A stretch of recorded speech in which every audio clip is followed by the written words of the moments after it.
Welcome to the banker lamp. Please enjoy the video. You start with safety. Chock wheels and support the trailer on stands so the hub spins free.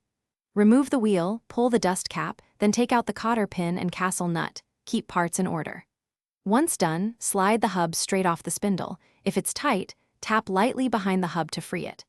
Make sure to inspect the outer bearing next. If it comes out with packed grease, note its orientation so you reinstall bearings the same way. Now clean and inspect. Remove inner and outer bearings and the race, then degrease the hub and parts with solvent and a rag. Look closely for pitting, discoloration, or roughness on races and rollers. Replace any damaged bearings or cups. Once clear, press fresh marine-grade grease into each bearing until it oozes from between rollers. Make sure grease fills cavities. Properly packed bearings prevent heat and water intrusion.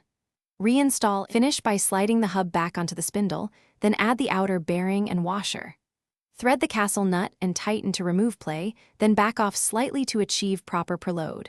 Torque to the trailer manufacturer's spec and align a castle slot for the cotter pin. Install the pin and dust cap, remount the wheel and torque lug nuts.